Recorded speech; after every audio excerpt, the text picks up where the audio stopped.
that also has some historical fiction in it, an event in the past based on a true story. Finding Winnie, the true story of the world's most famous bear by Lindsay Mattick, illustrated by Sophie Blackall.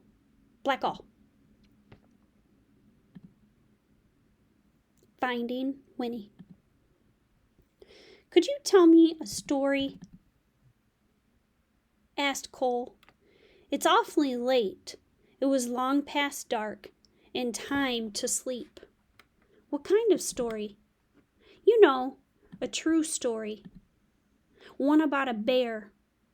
We cuddled up close. I'll do my best, I said.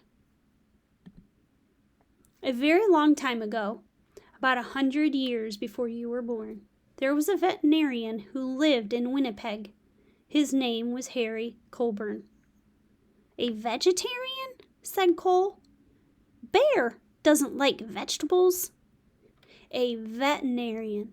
It means an animal doctor. I know that, Cole said. That's what I'm going to be when I'm big. If a horse had the hiccups or a cow had a cough, Harry knew how to make them feel just right. Harry's hands were never cold, even in Winnipeg, where winters are so frosty that icicles grow on the insides of your nose. That was just the kind of doctor he was.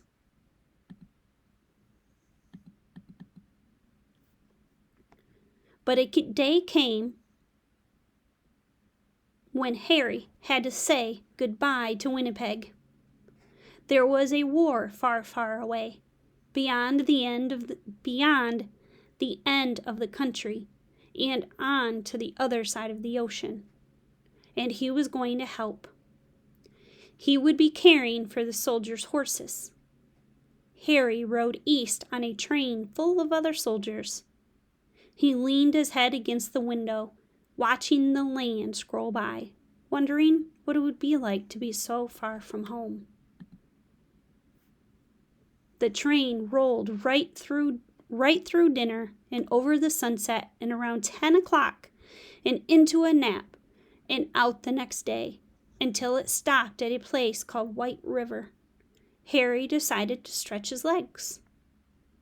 On the train platform was a man on a bench with a baby. A baby? Said Cole, annoyed. A baby bear. A cub. Harry stopped. It's not every day that you see a bear cub at a train station. That bear has lost its mother, he thought, and that man must be the trapper who got her. What do trappers do? Asked Cole. It's what trappers don't do. They don't raise bears. Raise them? You know, I said, love them. Harry thought for a long time. Then he said to himself, there's something special about that bear. He felt inside his pocket and said, I shouldn't. He paced back and forth and said, I can't. Then his heart made up his mind, and he walked up to the trapper and said, I'll give you $20 for the bear. Is $20 a lot? Asked Cole. Back then, I said, even more than a lot. Captain Coburn, said the colonel on the train as the little bear sniffed at his knees. We're on a journey of thousands of miles heading into the thick of battle, and you propose to bring this most dangerous creature? Bear stood straight up on her hind legs as if to salute the colonel. The colonel stopped speaking, and at once, and then in a quite different voice, he said, Oh, hello. The men of Harry's regiment squeezed by to have a look. I've decided to name her Winnipeg, Harry told them, so we'll never be far from home. Winnie, for short. They had a very long way to travel, and they had already gone 3 or 4 feet when Winnie grew hungry. What do bears eat? The men wondered. What don't they eat? Said Harry. Vegetables, Cole reminded me.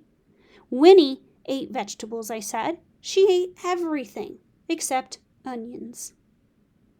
They brought her carrots and potatoes and apples and tomatoes and eggs and beans and bread and a tin of fish and some slop in a dish. But Winnie was still hungry. And remember, throughout the story when we see this italics, it's kind of flipping back to Mom telling the story. So remember, the little boy's hearing the Winnie story that Mom is telling, and we're learning the story at the same time. How about dessert, said Harry, holding up a bottle of condensed milk. Taking the treat in her paws, Winnie lay on her back and hummed a happy song as she drank, and the men roared. Harry and Winnie gathered with soldiers from all over Canada in the green fields of Valcartier. A whole city of tents had sprung up there. One was a hospital for horses where Harry went to work. Winnie was in the army now. Harry taught her to stand up straight and hold her head high and turn this way and that, just so. Soon, she was assigned her own post. Even the colonel agreed that Winnie was a remarkable bear. She might have been the best navigator in the whole army. If you hid something, could she find it? She could. What if it was further away and further still? Remarkable, he cried. In the evenings, both of them were too tired to move. When Harry thought about Winnie and the voyage across the ocean, his head said, I shouldn't. His head said, I can't. But his heart made up his mind. Nobody had ever tried to float so many people and animals across the Atlantic Ocean before. 30 ships sailed together, carrying about 36,000 men and about 7,500 horses, and about one bear named Winnie. When they finally arrived in England, the regiment went to training on the Salisbury Plain, where it rained and rained and rained. But Winnie didn't seem to mind. She was the mascot of the 2nd Canadian Infantry Brigade, and she attended her post with vigor. One day, Harry came running while she was doing her exercises in the tent. You'll bring the whole place down, he said with a laugh.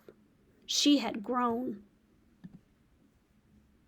It was winter when the order came. The time had come to fight. Winnie posed proudly with the men for pictures to send home to their families. Harry thought for a long time. His head argued one way and then the other, but his heart made up his mind. He went to Winnie and said in a serious way, There's somewhere we need to go. Winnie brushed the mud off her nose and nuzzled in close. Harry drove all the way to the big city. Here we are, said Harry. The London Zoo. Poor things. Harry took a deep breath. Winnie, this is going to be your home for a while, he said. She tilted her head. We're shipping out to France, he explained. I have to take care of the horses at the front. She rested her big head against him. I know you want to come, but it's not safe. Winnie's head bowed. Harry's hands were warm as sunshine, as usual. There is something you must always remember, Harry said. It's the most important thing, really. Even if we're apart, I'll always love you. You'll always be my bear. Is that the end? That's the end of Harry and Winnie's story, I said. But I don't want it to be over, said Cole. Sometimes I said, you have to let one story end so the next one can begin. How do you know when that will happen? You don't, I said, which is why you should always carry on. And once upon a time, there was a little boy with a stuffed bear. He'd had his bear ever since he was a baby, but somehow the boy had never found the right name for him. He tried Teddy and Edward and even Big Bear. Then one day, the boy went to visit the London Zoo with his father. There was a bear, a real bear, on the terraces there. Right away, the boy thought, there's something special about that bear. Her name was Winnie. They became true friends. The boy was allowed to come right inside her enclosure to play. Once the boy had found Winnie, he knew just what to call his stuffed bear. He named it Winnie the Pooh, and the boy was called Cole, said Cole. His name was Christopher Robin Millane. Christopher Robin would visit Winnie at the zoo, and then he would take his stuffed animal on all sorts of adventures in the wood behind his home. His father, Alexander Lane, wrote books all about them. Harry's Winnie became Winnie the Pooh, and there has never been a more beloved bear. But what about Harry? Cole asked. When Harry visited Winnie at the zoo, he saw how happy she was. She was being raised. She was being truly loved. And that was all he had ever wanted from the moment they met at the train station in White River. So after the war, Harry returned to Winnipeg and his life as an animal doctor.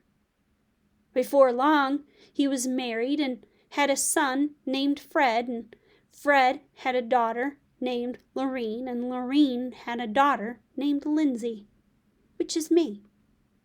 And then I had a son.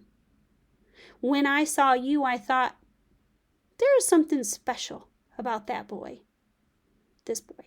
So I named you after your great-great-grandfather, Captain Harry Coburn. I named you Cole. And you can see their family tree and everyone's life touched and impacted by Winnie, and where our Winnie Pooh in our lives originated. That's me, said Cole in a whisper. That's you. And that's Winnie? Yes, I said, that's Winnie. And it's all true. Sometimes the best stories are, I said. Cole's eyes grew big, and he said nothing for a long time. Then he hugged his own bear close and let out a yawn that reached far away, and they both turned over and fell asleep. Album. This is the real Harry as a young soldier. This was his journal, his diary, and it says World War I, year of 1914, and there's evidence that he bought that bear for $20. 3 soldiers with Winnie at her post. Winnie and Harry have what appears to be a laugh and a snack. Harry and his fellow soldiers with their mascot, Winnie. This picture of Winnie and Harry inspired the statues that now stand in Winnipeg and in London. I love that picture. Here's the statue. The statue in Winnipeg was unveiled in 1992. This photo was taken of Winnie and Christopher Robin in 1925 at the zoo after they became friends. Christopher Robin's father, A. Mullane, watches them play from above. And this is the official record of Winnie being at the zoo, the London Zoo, in 1914. And this is Lindsay, the mama, telling the story to Cole in 2013. We knew there was something special about that boy.